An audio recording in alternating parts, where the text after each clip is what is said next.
Assalamualaikum warahmatullahi wabarakatuh.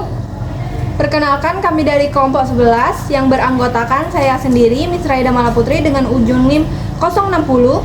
Saya Maura Adelia dengan ujung NIM 34. Di sini kami akan menjelaskan materi mengenai biomolekul pada mata kuliah Biokimia 1. Selamat menyaksikan.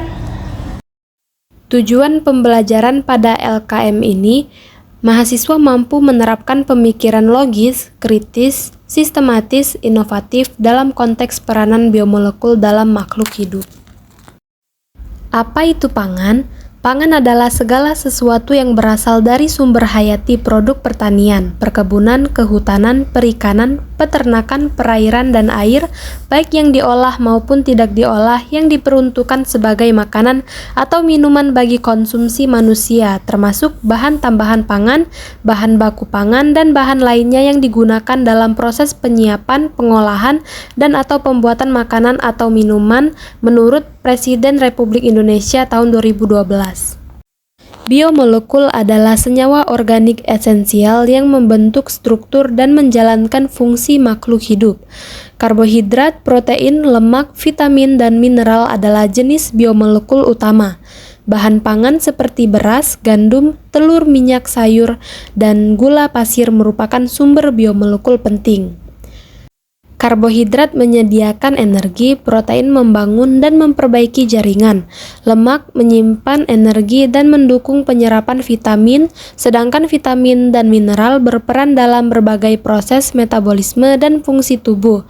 Konsumsi beragam bahan pangan dengan proporsi seimbang sepenting untuk memenuhi kebutuhan biomolekul dan menjaga kesehatan optimal.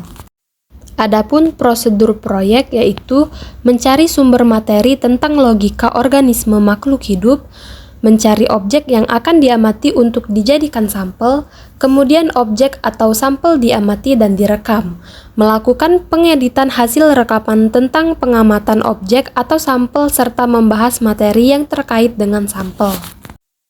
Sampel yang digunakan yaitu ada beras yang diolah menjadi nasi, ada gandum yang diolah menjadi mie, kemudian ada telur yang diolah menjadi telur goreng, lalu ada sayur-sayuran, minyak, dan juga gula. Sampel yang pertama yaitu serealia. Beras adalah serealia yang mudah dibudidayakan dan diolah, menjadikannya sumber karbohidrat utama dalam nasi. Makanan pokok di banyak negara, nasi mengandung amilosa dan amilopektin, dua jenis pati yang dipecah menjadi glukosa selama pencernaan, menyediakan energi bagi tubuh.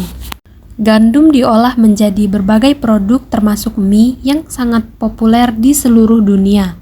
Mie seperti nasi adalah sumber karbohidrat yang mudah diakses dan diolah. Sampel yang kedua itu telur dan olahannya. Telur berbeda dengan beras dan gandum, bukan termasuk dalam kelompok serealia. Telur merupakan produk hewani yang kaya akan protein dan berbagai nutrisi yang penting lainnya.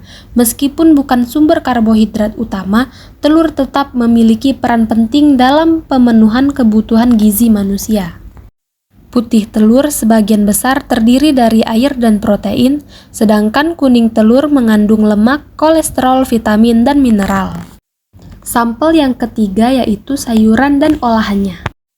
Mentimun dan kemangi adalah dua jenis sayuran yang memiliki peran penting dalam pola makanan sehat. Mentimun dengan kandungan airnya yang tinggi berperan dalam menjaga hidrasi tubuh dan mendukung kesehatan ginjal serta saluran kemih. Kemangi selain memberikan aroma dan rasa pada masakan, juga mengandung senyawa bioaktif yang memiliki potensi antioksidan dan antiinflamasi. Sampel yang keempat itu lemak dan minyak. Meskipun seringkali dianggap sebagai sumber kalori tinggi, minyak sayur memiliki peran penting dalam menyediakan lemak esensial dan mendukung berbagai fungsi tubuh. Sampel yang kelima yaitu gula, sirup, dan konfeksionari. Gula pasir terutama terdiri dari sukrosa, disakarida yang terdiri dari glukosa dan fruktosa. Meskipun tidak memberikan nutrisi esensial seperti protein, vitamin, atau mineral, gula pasir memiliki peran penting dalam memberikan rasa manis pada makanan dan minuman serta menyediakan sumber energi cepat bagi tubuh.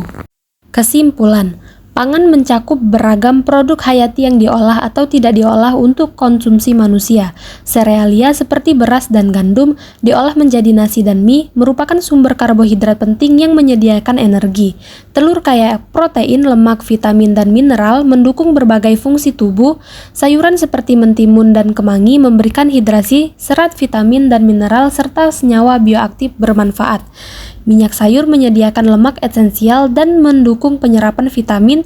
Gula terutama sukrosa memberikan rasa manis dan energi cepat, namun konsumsinya perlu dibatasi.